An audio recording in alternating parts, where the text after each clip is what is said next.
어렵다는 특별한 수준이 돼야 할 수 있다는 할렐루야를 저희 성가대가 이렇게 해주신 건 너무너무 감사하고요. 저희 훌륭한 지휘자와 또 반주자 우리 성가대원들이 있기 때문이 아니었나 생각합니다. 우리 감사의 박수 한번 다시 한번 보내드리겠습니다. 할렐루야 한번 하고 이렇게 찬송을 하나님께 드리고 나면요 무지무지 피곤해요. 그걸 다 끝마치는데 시간도 오래 걸리고 상당한 에너지도 이렇게 쏟아야 됩니다. 우리가 이제 앉아서 찬양을 듣지만 또 하나님께서 기뻐하시지 않았을까 하는 생각이 들었습니다.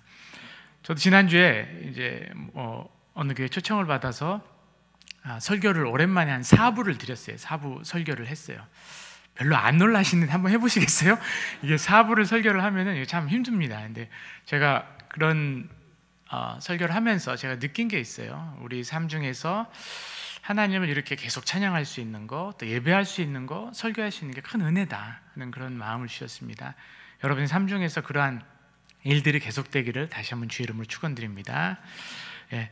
자, 요새 좀 어색한데요. 저도 이제 1년에 가끔 이제 2번 정도 부활절하고 또 성탄절 맞이하면 요 넥타이를 딱 맵니다. 설교하러 올라갈 때 가끔 보셨을지 모르겠는데 그 기회가 되면 합니다. 이제 그러면서 특별한 의미로 우리가 하나님을 또 예배하고 찬양하는 그런 의미가 있을 것 같습니다. 다 함께 옆에 분들하고 메리 크리스마스 한번 인사하겠습니다. 메리 크리스마스.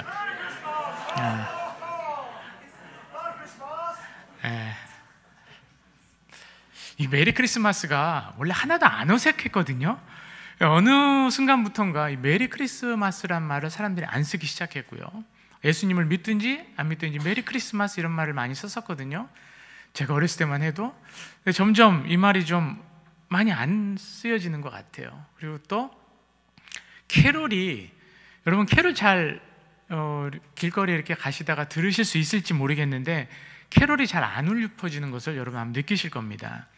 거리에 나가보신 분들은 정말 이렇게 좀 캐롤도 안 울리고 또 사람들의 왕래도 적고 하면서 참 쓸쓸한 그 풍경을 좀 보셨을 것 같아요. 그냥 정말 쓸쓸하다 못해 정말 싸한 그러한 우리가 크리스마스를 맞고 있지 않나 생각을 해봅니다. 그런데 한 곳에 또 정신없이 바쁜 데가 한 곳 있더라고요. 세상은 다 조용하고 오프라인 매장은 다 조용한데 온라인 매장은 난리가 났어요. 엄청나게 평소보다도 상당히 많은 그런 물건을 갖다가 이렇게 팔게 되는 그러한 상황을 갖다 맞이했다고 얘기를 하더라고요. 그래서 온라인 이커머스라고 그러죠. 거기만 북적북적합니다. 원래 이 크리스마스는 우리가 이렇게 온라인에서 막 북적북적하는 게 아니고 사람들 만나면서 저녁에 되면은 뭐 선물도 이렇게 준비를 하고 또 우리가 이제 특송도 부르고 또 어떤 그러한 여러 가지 예배를 드리고 이제 행사를 했었는데 이런 것들이 점점 좀 없어지면서 무슨 좀 세상의 어떤 날로 변하지 않았나. 원래 크리스마스 주인공이 누구예요? 예수님이죠. 근데 예수님인데 요새는 아이들은 크리스마스 주인공을 예수님으로 잘 못 느낍니다. 크리스마스 주인공을 산타로 느껴요. 산타. 원래 메리 크리스마스란 이 뜻이 뭐냐면은 메리, 즐거운 크리스마스, 그리스도의 미사, 예수님을 예배하는 날, 예수님의 날이라는 어떤 그런 뜻이었어요. 근데 요새는요 메리 크리스마스란 말도 잘 안 씁니다. 바뀌죠. 우리가 메리 크리스마스란 말을 알고는 있지만 점점 세상은 메리 크리스마스 말을 잊어버리고 있어요. 잊어버리면서 해피 할러데이로 바뀌고 있습니다. 해피 할러데이, 즐겁게 무슨 날? 빨간 날, 노는 날로 바뀌고 있어요. 그리고 주인공도 산타크로스가 됐습니다. 산타가 선물을 주는 날로 바뀌었습니다. 그러면서 또 유명해진 날이 있어요. 우리나라도 이제 유명해졌더라고요. 블랙 프라이데이라고 이렇게 얘기를 하는데 이 블랙이란 말이 딱 나오면 영어 단어로 뭔가 되게 많이 떨어진다는 얘기예요. 주식 시장에서 주말이 딱 지나고 블랙 먼데이라는 그런 단어가 가끔 나옵니다. 그러니까 월요일이 딱 돼가지고 주식이 확 떨어졌다 그 의미로 블랙 먼데이 이런 말을 이렇게 많이 씁니다. 근데 이 블랙 프라이데이는 무슨 말이냐면은 검은 금요일이라는 뜻인데 금요일 날 가격, 물건 사는 가격이 확 떨어졌다는 거예요. 그래서 이러한 날을 누가 만드냐? 이제 우리나라로 얘기하면 빼빼로데이 같이 11월 11일 빼빼로데이라고 그래가지고 상업적으로 그 날을 이용하려는 사람들이 많이 이제 붙어서 블랙 프라이데이라는 것을 만들면서 그 날을 세속적인 어떤 기념일과 물건 파는 일로 만들었다는 거죠. 물건 팔기 좋은 날이 언제일까? 이제 사람들이 생각을 해봤어요. 딱 보니까 사람들이 제일 많이 모이는 날, 모여야 되니까, 모이면 1년 동안 못 보던 사람들에게 뭐 감사의 선물도 주고 이러니까 그날이 언젠가 봤더니 우리나라로 얘기하면 추석이에요. 미국으로 얘기하면은 추수감사절이죠. 원래 추수감사절 이게 다 기독교적인 절기였어요. 메이플라워를 타고 이제 인디언들이 사는 그 신대륙 미국 땅에 딱 들어가게 되죠. 영국에서 메이플라워를 타서 인디언들이 사는 미국으로 딱 이주를 했는데 수확할 수 있는 그런 환경도 안 됐고, 그러면서 많은 사람들이 굶어 죽죠. 그러다가 첫 수확을 맞이해서 다시 하나님께 감사하며 예배를 절긴 그 절기를 기념하는 날이 바로 추수감사절이었어요. 추수감사절의 메인 주인공은 누구냐면은 하나님의 은혜였고, 하나님의 은혜를 같이 누리는 성도들, 가족들, 나한테 의미 있는 사람들한테 축하와 기쁨을 나누는 날이었는데, 이게 어떻게 됐냐면은 상업적으로 바뀌었죠. 여러분, 상업화라는 단어와 세속화라는 단어가 연결되면은 좀 우리한테는 주의해서 봐야 될 어떤 그런 메시지가 있습니다. 주객이 바뀌어버려요. 본래의 의미를 상실하게 돼버리죠. 이게 세속화예요. 어떻게 보면 추수감사절, 감사절의 중요한 메시지, 성탄절의 중요한 메시지는 아기 예수님이었고, 예수님이 이 땅에 온 의미였고, 그 의미를 기억하면서 우리가 하루 종일 살아가는 의미가 되게 중요하다는 거였죠. 그런데 이런 추수감사절이나 성탄절 이때를 어떻게 됐느냐, 이제 상업화시키면서 세속적으로 바뀌었죠. 이 세속적으로 바뀌는 것에 있어서 가장 큰 역할을 하는 게 바로 만몬시입니다. 하나님과 대적하는 돈이죠. 이제 그런 어떤 것들이 있었어요. 추수감사절도 마찬가지입니다. 추수감사절이 매 11월 달 넷째 주 목요일이 추수감사절이에요. 그런데 이제 추수감사절에 사람들이 집중하면서 하나님의 은혜를 기억하는 데 집중하기보단 상업화시키면서 세속화시키면서 추수감사절이 다음 날이 더 중요하게 됐어요. 그게 뭐냐? 블랙 프라이데이예요. 목요일 다음 날인 금요일 날, 블랙이라고 그랬죠. 확 떨어지는 날. 뭐가 떨어져요? 가격이 확 떨어지는 날입니다. 이 가격이 막 떨어지는 이 날에 바로 선물을 주는 전통이 있었죠. 어차피 기업 입장에서는요, 물건을 빨리 처리해야 돼요. 미국은 임금이 비싸기 때문에 유통비용이 들어가면 너무 비싸집니다. 그래서 물건을 빨리 팔아 해치우는 게 나아요. 그래서 1년 동안 딱 모았던 물건을 빨리 해치우는 그런 의미도 있는 거예요. 물론 사람들이 1년 동안 감사한 마음을 갖고 감사했던 사람에게 선물을 주는 중요한 의미가 있죠. 상대의 사랑, 가족의 사랑, 노고 이런 것들을 기억하고 서로 선물을 주면서 온정을 베푸는 게 정말로 중요한 의미가 있죠. 목사님 뒤에 자리 좀 오신 분들 자리 좀 마련해 주세요. 근데 이런 전통은 정말 중요합니다. 그런데 상업화되면서요, 선물을 나누는 그런 의미나 이런 것들을 생각하기보다는 선물 자체가 중요한 거예요.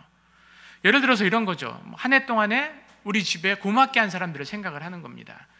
이제 우리 집에 신문을 넣어주신 분들, 우유 배달을 해주신 분들, 또 선생님들, 또 가족들, 친지들 사랑을 기억하면서 그 감사의 마음을 전하는 게 정말로 중요한 의미였는데, 이제 물건 파는 날에 더 집중하는 거예요.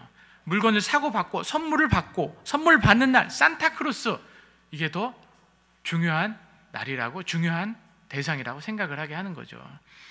크리스마스도 마찬가지입니다.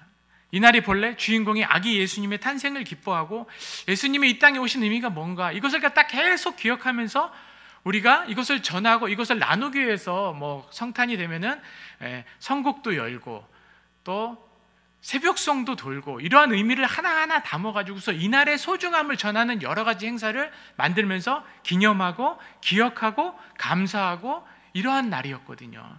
근데 이러한 날들이 점점점 캐럴도 안 어울려 퍼지고 점점 상업적으로 돈 벌고 선물 받는 날로 바뀌는 그 의미가 안타깝습니다.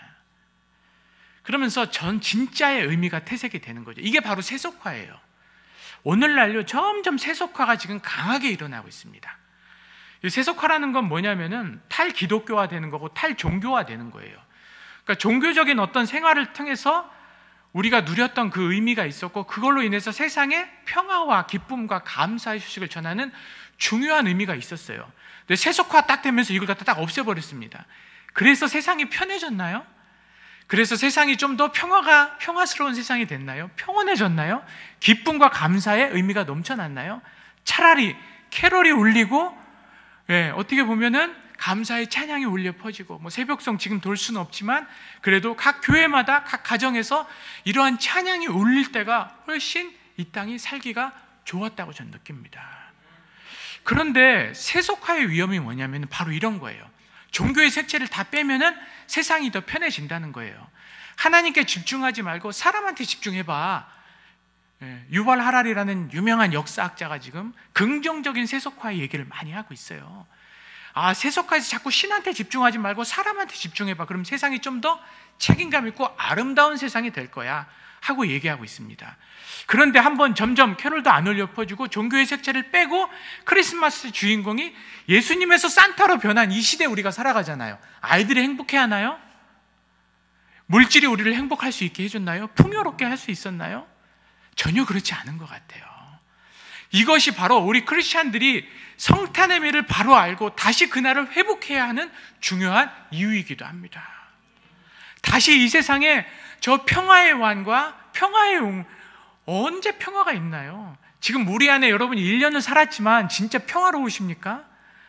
정말 샬롬의 의미가 다시 한번 우리한테 소중한 시간이 된 것 같아요. 샬롬의 의미는 어디서부터 시작됐냐면 평화의 왕으로 오신 예수님부터 시작합니다. 이게 다시 회복이 돼야 돼. 이게 세상한테 뺏겨버린 거예요. 우리가 산타한테 뺏겼어요. 그러면 과연 세상의 중심을 두고 인간의 중심을 두고 이 세상을 살아갔을 때 세상이 평화로워졌나? 전쟁의 소문은 늘어갔고 인간들은 더 이기적으로 돼서 만문신의 영향을 받아서 환경을 파괴했죠. 그러면서 이 코로나 바이러스도 나타났죠. 코로나 바이러스도 나타나면서 평화와 사랑과 용기와 용서로 서로 나누고 베풀고 했나요? 이기적으로 변했죠. 나 백신 먼저 맞고 나 먼저 했더니 어떻게 됐나요? 더 바이러스는 악화됐습니다. 이러한 메시지 속에서 예수님이 다시 크리스마스 이 날 예수님이 이 땅에 선물로 오셨다는 의미를 다시 한번 크리스찬들은 기억해야 돼요. 다시 전해야 돼요. 이 험한 세상에, 이 힘든 세상에 다시 예수님만이 이 땅에 정말 소망이 되시고 희망이 되신다는 이 메시지를 우리가 다시 기억하면서 우리 자녀들한테 나누는 거예요. 이러한 날이 다시 되기를 소원합니다. 근데 이렇게 예수님이 이 땅에 왔지만요, 세상에 상업하는 분들 같이, 물론 일하면 나쁘다 그런 의미가 아니고 크리스마스를 변질시키고 세속화시키는 그런 걸 얘기하는 겁니다. 그러한 사람들이 오늘날에만 있었던 건 아니에요. 예수님 당시에도 있었습니다. 대표적인 사람이 오늘 본문에 나타나는 세 부류의 사람이 있습니다. 오늘 등장하는 인물을 보면은요, 이 세 부류의 사람이 오늘도 공존하고 있다는 사실을 우리가 깨달을 수 있어요. 이 사람들을 보면서 우리는 어떻게 예수님의 탄생을 맞아야 하는지 생각해 보는 시간을 가지려고 합니다. 먼저 등장인물이 헤롯입니다. 헤롯, 분봉왕이었죠. 이제 큰 나라를 쪼개서 그 하나의 작은 도시에 왕을 세우는 거 분봉왕이라고 합니다. 분봉왕에다 나중에 유대의 왕이 되죠. 정치적 능력이 뛰어난 사람이었어요. 대표적인 걸 보면요, 헤롯 성전을 보면 알 수 있습니다. 이스라엘 민족을 다 다스리기 위해서 이스라엘 사람들이 정말로 원하는 게 뭘까? 정치하는 사람들은 그 맥을 잘 잡는 것 같아요. 바로 종교 국가인 이스라엘이 성전을 갖다가 지으면 되겠다. 성전이 어느 정도까지 됐었냐면 헤롯 당시에 다 완성이 안 됐습니다. 상당히 오랜 기간 동안에 헤롯 성전이 만들어져요. 그러면서 그 기간을 오랫동안 늘리면서 백성들이 뭐예요? 나는 당신들이 원하는 하나님에서 성전을 짓고 있다. 나는 어떤 사람과 같은 사람이야? 나는 솔로몬과 같은 사람이야. 이런 의미를 갖다 메시지를 주는 의미가 있는 거예요. 그런데 과연 헤롯이 정말 하나님을 사랑해서 성전을 졌을까요? 아니죠. 자신의 왕권을 유지하게 성전을 잘 지었던 거죠. 그러면서 유대인의 착취해서 로마에게 조공을 바치면서 우호적인 관계를 유지하기 위해서 온 노력을 기울였죠. 근데 왜 이 사람은 이렇게 될 수밖에 없었을까요? 이 사람은요, 출신 성분이 조금 달라요. 어떻게 다르냐? 이 사람은 온전한 유대인은 아니었어요. 반만 유대인이에요. 원래 에돔 출신이에요. 에돔은요, 이스라엘 민족에 이렇게 보시면 아모레, 이런 말씀 안 되죠. 암몬이 있고 그 다음에 여기 에돔이 어디였냐면요, 모압이 있고요. 암몬, 모압, 에돔. 그러니까 맨 밑에 이스라엘을 보면은 이 남부 지방 쪽에 이렇게 연결되어 있던 도시예요. 늘 이스라엘 침공하고 힘들게 했던 나라였죠. 거기서 왔어요. 에돔 출신으로 선조가 개종을 해서 유대인이 된 반쪽 유대인이었어요. 헤롯의 출신 성분입니다. 이런 사람이라 그런지요, 왕권을 지키기 위해서는요, 가족도 예외 없이 처단했어요. 할아버지도 죽였죠. 어머니도, 왕비도, 미리암도 죽였죠. 두 아들도 죽여요. 헤롯은 늘 왕이었지만 불안했어요. 백성들의 인기를 얻기 위해서 늘 불안했어요. 그래서 예수님을 이용하는 일에만 관심이 있었죠. 왕권을 유지하기 위해서. 그래서 오늘 동방박사, 본문에서 온 동방박사들 딱 불러들여서, 야, 나도 경배하러 갈 테니까 예수님이 어디서, 베들레헴에서 어디 태어났는지 나한테도 알려줘라. 그래 놓고 그 장소를 갖다가 안 알려주고 동방박사들이 밤에 꿈에, 그 꿈을 딱 꾸고 다른 곳으로 돌아가라고 그래서 헤롯한테 가지 않죠. 그랬더니 누구를 소집시킵니까? 선지자들을, 제사장들을 다 소집시켜서 어디서 나냐? 예언을 어디로 했느냐? 이제 찾기 시작하는 거예요. 이 사람은 선한 의도로 찾는 게 아닙니다. 자기는 보여주기 위해서는, 아, 나 예수님 경배하러 갈 거야, 이렇게 하려고 했지만, 여러분, 제사장이 모르겠어요? 그 선지자들이 모르겠어요? 알면서도 자기들이 살려고 어떻게 해요? 알려주는 겁니다. 이용하는 거죠. 예수님을 이용하는 거예요. 철저히 이용하는 거예요. 오늘날에도 이렇게 바로 세속화를 시키면서 예수님을 이용하려는 그런 사람들이 너무나 많죠. 정치인들도 있습니다.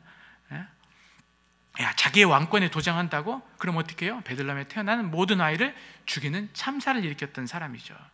오늘날에도 이런 사람이 있습니다. 많은 부류 중에 한 부류, 예수님을 맞이했다기보다는 예수님을 이용하는 부류가 있다는 거죠. 자신의 자리와 이권을 위해서 오로지 예수님을 이용하는 거죠. 선거철만 되면 교회에 다니고 기도받는 퍼포먼스를 합니다. 그러나 대통령이 되면 떠나가는 거죠. 이런 사람들 때문에 세상에 문제가 돼요. 주님은요, 헌신과 희생을 통해서 다른 사람을 살리러 오셨는데, 이러한 사람들은 자신의 욕망을 위해서 교회도 예수님도 희생시키죠. 결국 모든 사람을 희생시키는 사람입니다.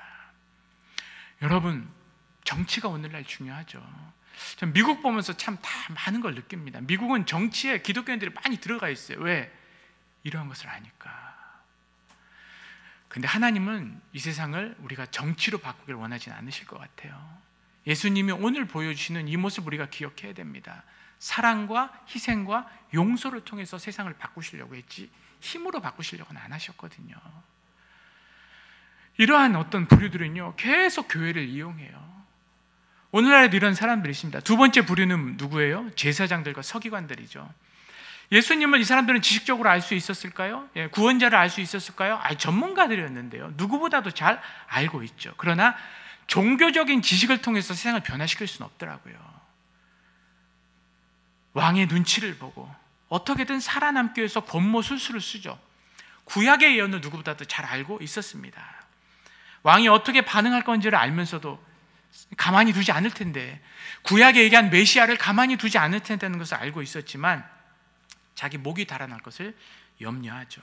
새로운 왕에게 어떤 일이 일어나든, 내 일만 잘하면 돼, 나만 잘 먹고 잘 살면 돼. 선지자로서, 대제사장으로서의 시대적 역할이 없죠. 이분이 메시아임을, 메시아일 수도 있다는 것을 알 수 있었는데, 이분들은 지금 이러한 자세로 맞고 있습니다. 이러한 사람들을 통해서는 기독교 아무 힘이 없죠. 오늘날 우리 기독교의 모습에도 저는 이런 모습이 있다고 생각을 합니다. 그냥 교회에 와서 그냥 나 혼자 잘 먹고 잘 살면 되고, 우리 내 가정만 축복받으면 되고, 정말 하나님을 위해서, 정말 주를 위해서 우리가 해야 될 사명을 그냥 그 시간에만 딱 감당하고 그리고는 잊어버리고. 저는요, 가끔 예수님이 바리새인들, 이제 어떻게 보면은 예수님이 얘기했던 바리새인들의 모습이 목회자 그룹이기도 하고, 서기관들은 신학교 교수들의 그룹이기도 합니다. 전 두 가지 다 안에 다 들어가 있는 사람이에요. 어떻게 보면 지금 그러면서 예수님이 하시는 말씀을 묵상하게 됩니다. 저는 예수님이 왜 이렇게 바리새인들을 뭐라고 하셨을까? 왜 회칠한 무덤이라고 그렇게 얘기하셨을까? 제 모습을 갖다 스스로 보면서 나한테도 저 모습이 있구나 하는 생각을 참 많이 합니다. 무슨 모습이냐면 꼭 배우 모습이 투영이 되는 것 같아요. 이제 서울에 목사님과 같이 사역하면서 제가 많이 느낀 거는 그 연예인들을 좀 뵐 수 있었어요. 연예인들을 뵐 수 있었는데, 연예인들의 참 저한테 이렇게 좀 충격적으로 와닿는 건 뭐냐면 그 배역을 맡으면요, 진짜 그 배역에 동화되기 위해서 모든 것을 다 바꿉니다.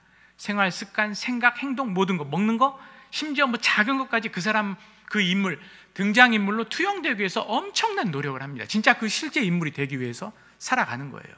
정신까지 그렇게 만들어 삽니다. 아, 정말 열심히 노력하더라고요. 아무나 배우 되는 게 아니구나. 그걸 제가 많이 느꼈어요. 저도 초등학교 때는 교회에서 선국도 하고 연극도 했는데 뭐 그런 차원이 아니고요, 정말 모든 것을 다 쏟아붓더라고요. 우리 학생들 요새 보면은요, 막 연기자 꿈꾸고 있는데 아무나 될 게 아니더라고요. 그 어렸을 때부터 모든 시간을 다 쏟아부어야 그 순간에 자기가 한 달이나 2달, 한 몇 달 동안에 그 자기 배역을 맡아서 그 역할을 잘 완수해내야 그 극이 살아나는 거더라고요. 그런데 배우들은요, 그 시간에는 최선을 다하지만 끝나고 나서는 원래의 모습으로 돌아가는 거예요. 아, 오늘날 크리스찬들이 그런 모습이 아닐까? 내 모습이 그런 모습이 아닐까? 내가 지금 교회에서 사역하고 내가 지금 교회에서 봉사하고 이때만 열심히 하고 돌아가면 끝, 이 모습 우리한테 있지 않을까? 이러한 지식만으로는 이 세상을 변화시킬 수가 없다는 거죠. 오늘날도 우리 이럴 수 있다는 거죠. 그러면서 또 다른 보는 부류가 바로 동방박사입니다. 세 번째 부류죠. 성경에서는요, 이 사람들에 대한 자세한 언급이 없어요. 세 사람인지도 몰라요. 황금, 유향, 모략을 가져왔기 때문에 세 사람이라고 우리가 생각을 하는 겁니다. 근데 이제 전승에 의하면요, 동방에서 별을 연구하는 학자들이었다. 이게 이제 모든 학자들이 대부분 많이 얘기하는 부분입니다. 별을 연구하다가 보니까 이 별은 그냥 별이 아니고 성경에서 얘기하는 그러한 내용이 있는 특별한 분의 탄생을 나타내는 것을 알고 있었죠. 그러니까 성경적인 지식도 분명히 가지고 있었고 이 별을 연구하는 어떤 그러한 사람들이었다는 거죠. 그러면서 이분들이 준비한 이 예물 자체가 바로 이분들이 바로 예수님을 제대로 맞이하는 그 모습을 상징하고 있습니다. 이 동방박사가 준비해온 세 가지 보물은 뭐였죠? 황금, 유향, 모략이었어요. 예물을 드리는 거죠. 큰 별을 보고 기뻐하고 아기 예수님께 경배를 하러 오는 거죠. 보통 분이 아님을 알기에 그에 합당한 예물을 가지고 오죠. 이 세 가지 물건은요, 상징적인 의미를 담고 있는 예물이에요. 여러분들 수없이 성경을 통해서, 설교를 통해서 들었던 말씀입니다. 다시 한번 여러분한테 말씀을 드립니다. 어떤 의미가 있었는지.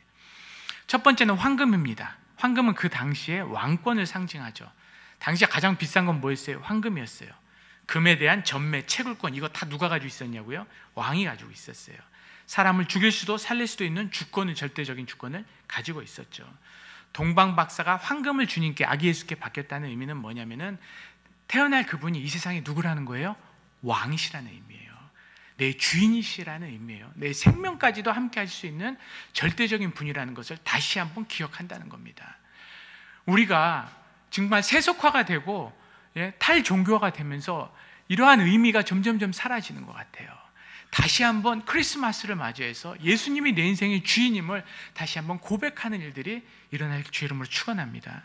두 번째는 모략이에요. 모략은요, 시신에 바르는 유약이에요. 뭐를 상징하냐? 예수님의 순환과 죽음과 부활을 상징하는 거예요.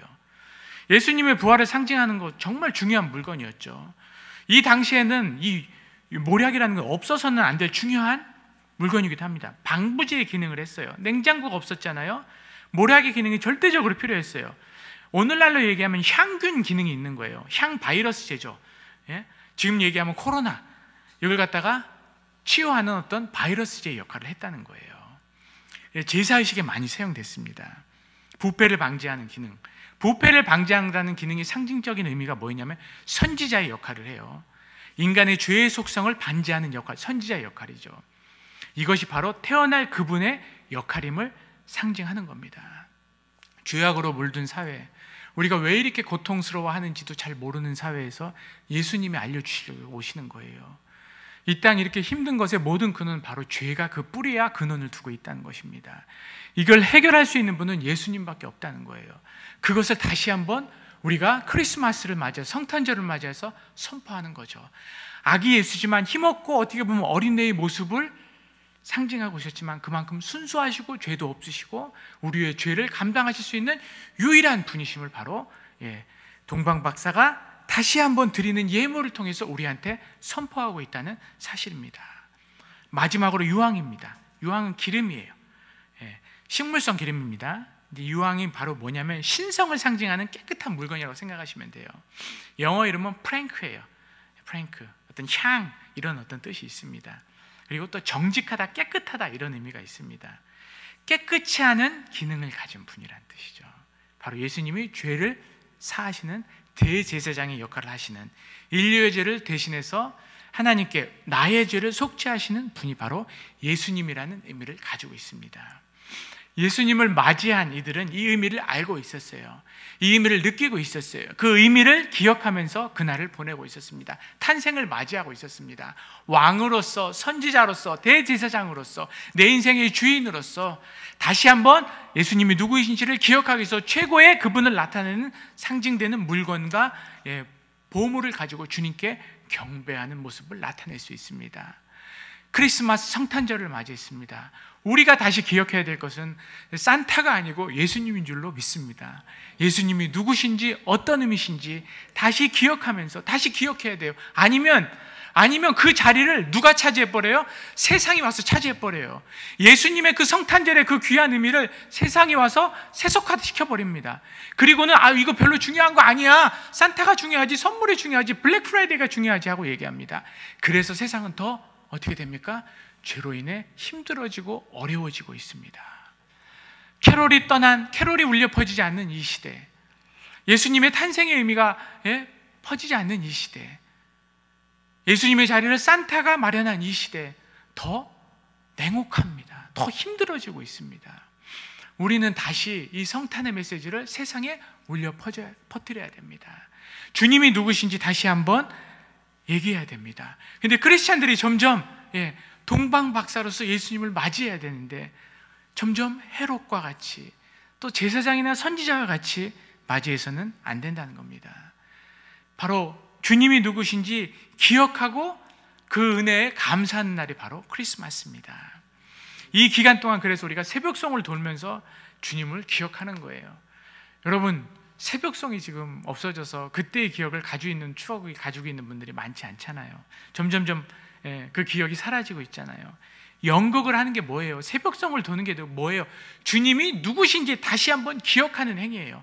그 기억하는 행위를 통해서 예수님이 다시 우리 안에서 역사하실 줄로 믿습니다. 예수님의 사랑과 은혜와 평화가 다시 역사할 줄로 믿습니다. 하나님밖에 없고 예수님밖에 없어요. 우리 안에 다시 평화가 유지되기 위해서는, 우리 안에 다시 소망과 기쁨과 감사가 유지되기 위해서는 예수님이 여러분 안에 다시 왕으로서 선포돼야 되고 예수님이 다시 선지자와 대제사장으로 선포돼야 할 줄로 믿습니다. 그 기억을 다지면서 이제 새해를 맞이하는 게 바로 크리스마스 성탄절의 의미예요. 다시 새해가 됩니다. 다시 주님의 사역을 그러한 의미로, 그러한 자세로 맞이하겠다는 다짐을 하는 날이 바로 크리스마스 성탄절인 줄로 믿습니다. 이렇게 기억하는 이들을 통해서 교회는 사명을 이어나갈 거예요. 여러분도 마찬가지잖아요.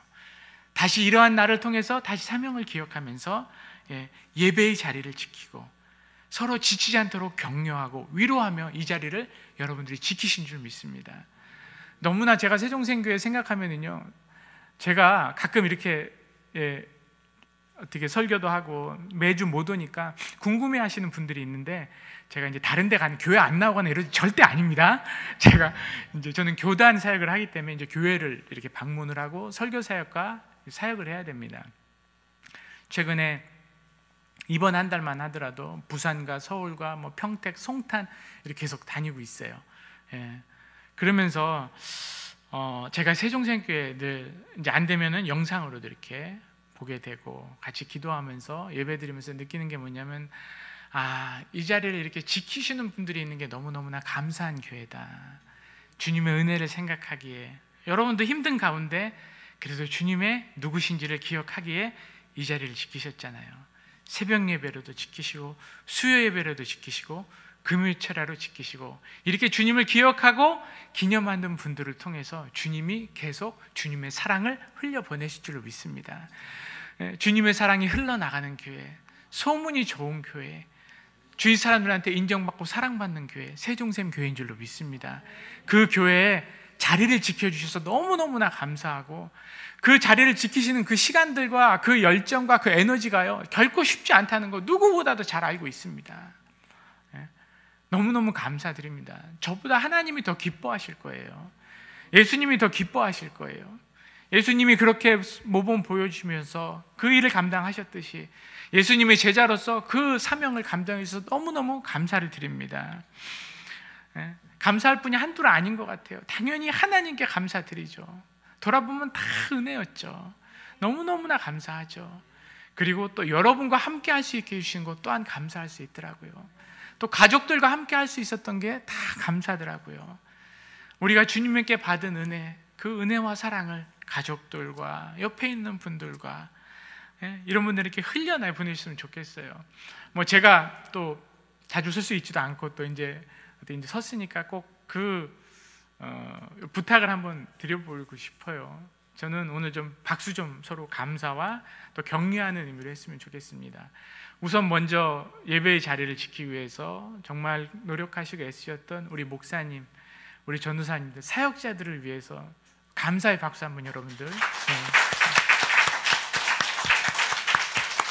크리스마스는 이렇게 기억하면서 감사하는 날이에요. 그리고 교회 재직분들, 또 교회 반주로 맡고 성가대로 맡고 모든 봉사하셨던 분을 위해서 감사의 박수를 한번 드립니다. 그리고 이 예배의 자리를 지키신 우리 세종생교회 모든 성도님들, 하나님께 영광의 박수로 감사의 표현을 하도록 하겠습니다. 바로 이날이 크리스마스인 줄 믿습니다.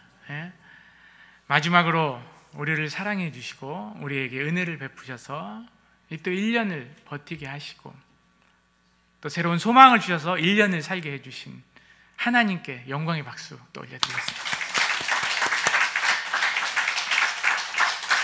이렇게 서로 사랑하고 격려하는 날이 크리스마스인 줄로 믿습니다. 이것을 기뻐하는 거죠. 그러면서 그 사랑을 주위에 나누는 날이 바로 크리스마스인 줄로 믿습니다. 바로 예수님을 맞이하는 사람들은 내게 주신 하나님의 은혜를 기억하고, 내게 주신 가족들을 기억하고, 은혜를 기억하고, 내게 주신 성도님들을 기억하고, 직장과 모든 것을 기억하며 감사하는 그러한 분들일 줄로 믿습니다. 그 의미를 이해하고 맞이하는 여러분들 되시길 주의 이름으로 축원합니다. 기도하겠습니다.